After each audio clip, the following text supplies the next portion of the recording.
Have you ever thought about how tragic Remus Lupin's fate truly was?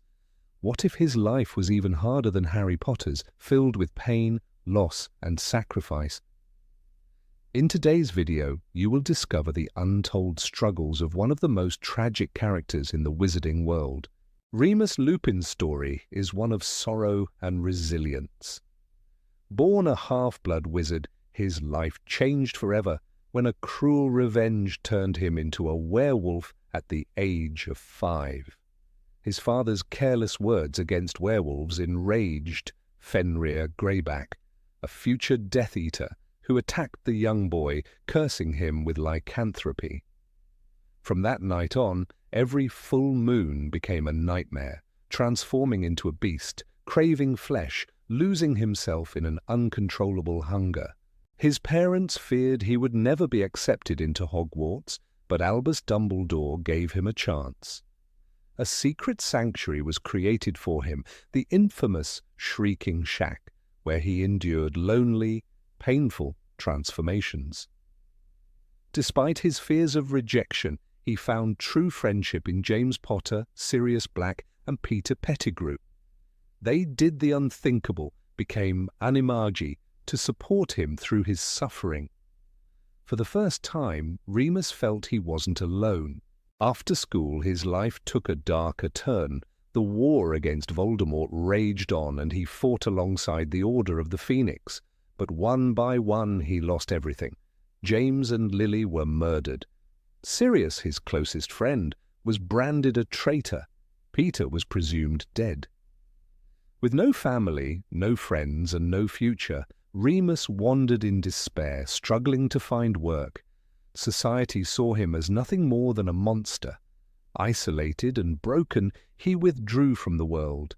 Then Dumbledore returned with an offer that reignited a spark of hope. Remus became a professor at Hogwarts, teaching defense against the dark arts. He was a brilliant teacher, beloved by students. But the past came crashing back. When Sirius escaped Azkaban, everything changed. The truth unraveled. Sirius was innocent, and Peter was the real traitor.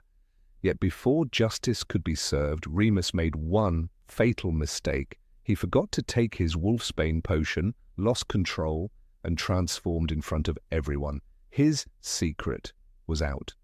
Fearing he had put students in danger, he resigned, once again an outcast. When Voldemort returned, Remus rejoined the Order, risking his life as a spy among werewolves. He met and fell in love with Nymphadora Tonks, but guilt consumed him. Could a werewolf have a family? Could he protect them? Despite his fears, he and Tonks married and had a son, Teddy. For the first time in his life, Remus had something to live for. But happiness was fleeting. The final battle for Hogwarts began, and he fought bravely. He faced Antonin Dolohov in a duel that would be his last. His wife, Tonks, perished soon after at the hands of Bellatrix Lestrange. Their newborn son was left an orphan, just like Harry. Remus Lupin was posthumously awarded the Order of Merlin First Class, the first werewolf to ever receive it. His death marked a turning point in the relationship between wizards and werewolves. His life was one of endless struggle, loss, and sacrifice. He was a man who had every reason to give in to bitterness, yet he remained kind, brave, and loyal until the very end. And that is what makes him one of the most extraordinary characters in the entire Harry Potter series. Have you ever thought about what Remus Lupin's life could have been if he had never been bitten? What if fate had been kinder, allowing him to live as an ordinary wizard without the weight of his curse? In today's video, you will discover the hidden layers of his story, the struggles he never spoke of, the pain he carried in silence, and the hope he desperately held on to. Growing up, Remus was a quiet, observant child. He had his mother's gentle nature and his father's sharp mind. Before Fenrir Greyback marked him forever, his parents dreamed of his bright future in the wizarding world. His father, a respected ministry official, wanted him to follow in his footsteps. His mother imagined him excelling at Hogwarts, making lifelong friends, maybe even becoming a professor or an auror. They believed he was destined for great things, but one moment of cruelty stole all those possibilities away. The years that followed his attack were filled with fear and shame.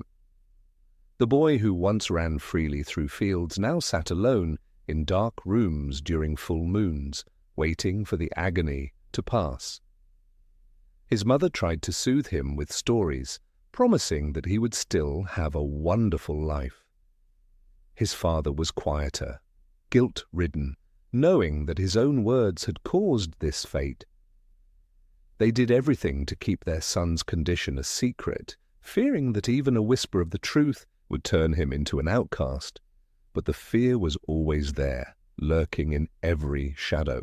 Then Hogwarts happened. A place he never thought he would belong, a place he never believed would accept him. But Dumbledore saw something in him that no one else did. He saw potential, kindness, and the heart of a true Gryffindor. Remus arrived at the castle filled with anxiety, expecting rejection. Instead, he found the greatest gift of all, friendship. James Potter, Sirius Black, and Peter Pettigrew changed everything. They brought laughter into his life, gave him a reason to believe that he wasn't a monster. They never treated him differently, even after discovering his secret.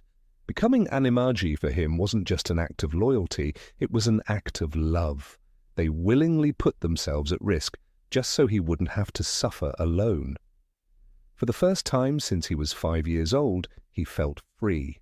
But Remus always carried doubt. He never let himself fully believe that happiness was something he deserved. He feared that one day his friends would see him differently, that they would understand the danger he posed and turn away. He kept his emotions guarded, always bracing himself for the moment when it would all fall apart. And eventually it did. The first war against Voldemort shattered everything. The Marauders, once inseparable, were torn apart by betrayal and death. James and Lily were murdered, Sirius was imprisoned, and Peter was gone. Left with nothing but ghosts, Remus became a man without a home, drifting through life without direction. He avoided connections, convinced that he was doomed to lose everyone he cared about. He accepted jobs where he could, but they never lasted long. The moment someone suspected the truth, he was forced to move on. By the time Dumbledore offered him a teaching position, Remus was a man worn thin by years of loneliness. He hesitated, afraid of forming new bonds, afraid of the inevitable loss that would follow.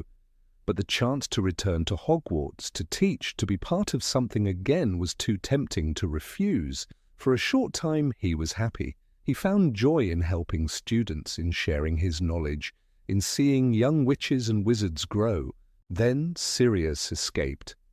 The past came roaring back, bringing chaos and confusion. He believed the worst of his old friend, believing the lies that had been told for years. But the truth unraveled before his eyes. Peter was alive, and he had been the traitor all along.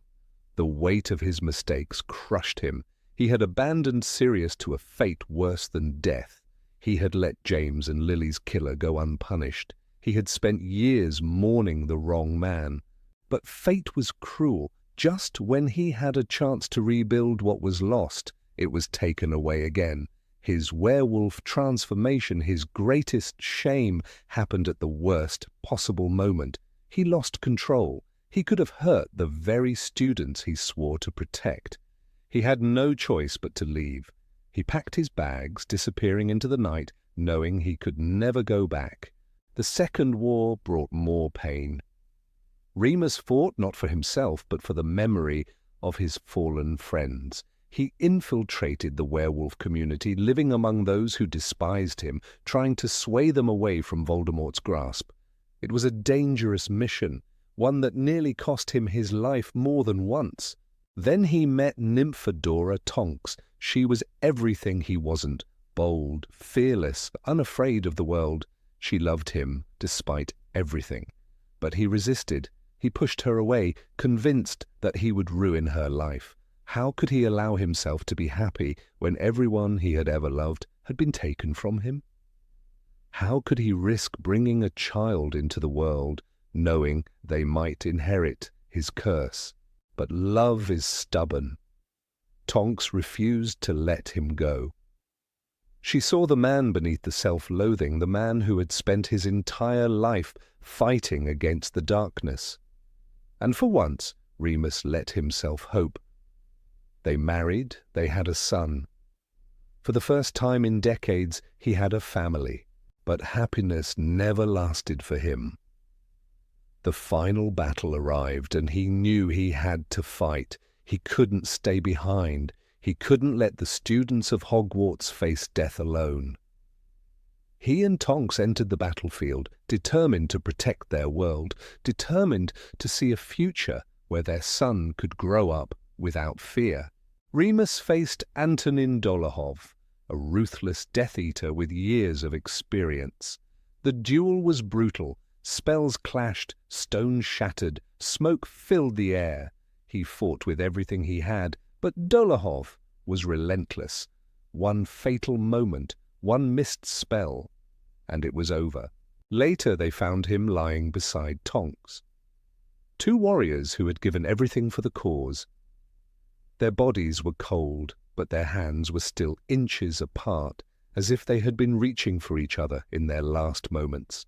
Teddy Lupin never knew his parents. He grew up with stories, with the knowledge that his father was a hero, that he had fought for a better world, that he had been kind, brave, and selfless until the very end.